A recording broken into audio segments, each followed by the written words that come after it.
صحت کا پیغام لے کر کے اپنے نبی آخر الزماں مصطفیٰ جان رحمت صلی اللہ تعالیٰ علیہ وسلم کی طب نبوی کو عام کرنے کے لیے اور لوگوں کو صحت برقرار رکھنے کے لیے ان کو بیدار کرنے کے لیے ایک مہم کے ساتھ حاضر ہوا ہوں۔ یہ سیمینار جامعہ امام احمد رضا ضلع رتناگری کے طلبہ۔ السلام علیکم ورحمۃ اللہ وبرکاتہ۔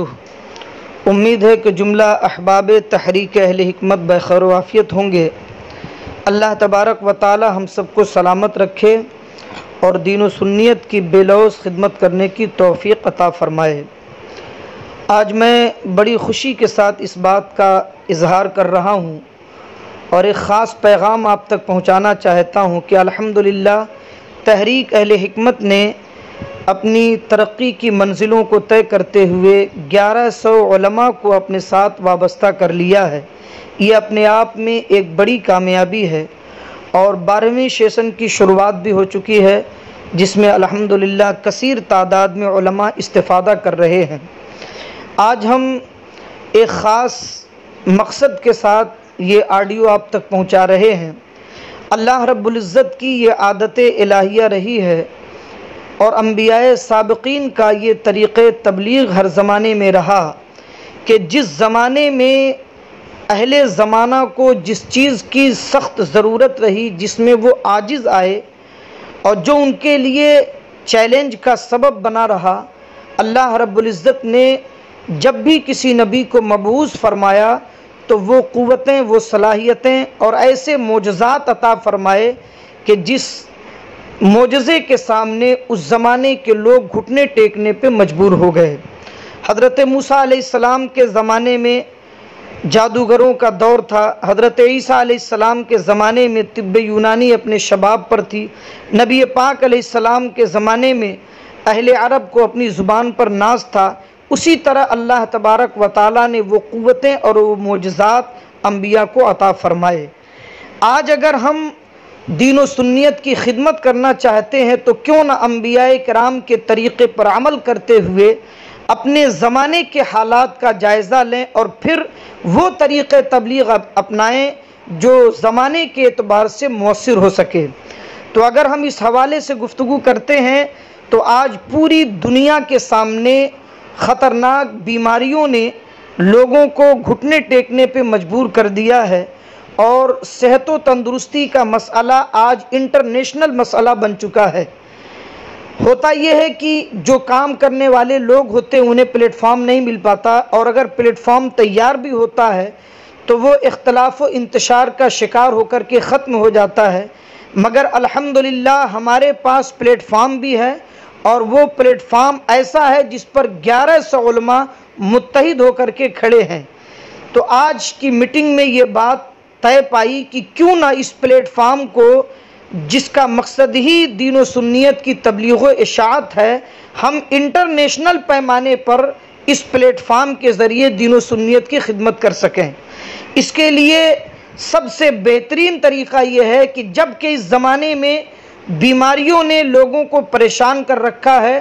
اور بڑی بڑی حکومتوں نے لاک ڈاؤن کر کے بیماریوں کو روکنے کی کوشش کی پھر بھی ناکام ہے، اور صحت و تندرستی کے حوالے سے بلا تفریق مذہب و ملت ہر شخص فکر مند ہے، تو کیوں نہ ہم طب نبوی کو انٹرنیشنل پیمانے پر متعارف کرا کر کے لوگوں کو یہ بتائیں کہ اسلام صرف آخرت کی برکتیں نہیں دیتا بلکہ دنیا کے اندر بیماریوں سے بھی بچاتا ہے، اور ایک صحت مند انسان بنانے کے لیے اسلام کے اندر طب نبوی ایک ایسا ہمارے پاس مواد موجود ہے جس کے ذریعے سے ہم بڑے سستے دام اور بڑے آسان طریقے پہ گھریلو نسخوں کو آزما کر کے صرف طب نبوی سے استفادہ کرتے ہوئے ہم دنیا کے ہر شخص کو بیماریوں سے اور وباؤں سے بچا سکتے ہیں۔ تو اگر ہم یہ کرنے میں کامیاب ہو گئے تو انشاءاللہ الرحمن اس کے جو خوبصورت نتائج نکلیں گے وہ بڑے ہی زود اثر اور بڑے ہماگیر ہوں گے، کیونکہ لوگ طب کے حوالے سے، صحت کے حوالے سے، بیماریوں سے بچنے کے حوالے سے ہمارے قریب ہوں گے، اور ہمارے علماء انہیں طب نبوی کے ذریعے سے دین کی طرف مائل بھی کر سکیں گے، جو دراصل اس تبلیغ کا مقصد اولین ہے۔ اور ہم میں سے ہر شخص جانتا ہے کہ جب ہم نے اس تحریک سے وابستگی کی تھی تو صرف یہ نہیں کہ ہمیں طب سیکھ کر کے اور اپنا مطب قائم کر کے اور اپنی کفالت کا سامان پیدا کرنا ہے، واقعی یہ سبب اور یہ وجہ تھی، مگر اس کے ساتھ ساتھ یہ بھی بات تھی کہ اسی حوالے سے ہم دین و سنیت کی تبلیغ بھی کریں گے۔ تو عرض یہ کرنا ہے کہ ہمارے جو احباب یہ سوچ لیے ہیں اور یہ سمجھ کر کے وہ بیٹھ گئے کہ ہم نے الحمدللہ 2 3 بلکہ 4 دور میں ہم نے حکمت سیکھ لیا اور ہم دوائیں بھی بنا لے رہے ہیں اور بیچ بھی رہے ہیں، تو واقعتاً آپ کے اندر مہارت پیدا ہوئی، اور یہ حضرت حکیم صاحب قبلہ کی محنت، ان کی شفقت اور ان کی کاوش کی برکت ہے کہ آج کثیر تعداد میں علماء اہل سنت حکیم بن چکے ہیں۔ مگر تحریک اہل حکمت صرف اسی کام کے لیے نہیں تھی، اس کا جو اصل مقصد ہے وہ دین و سنیت کی انٹرنیشنل پیمانے پر تبلیغ کرنا اور لوگوں کو اس سے وابستہ کر کے ان کی ہدایت کا سامان فراہم کرنا۔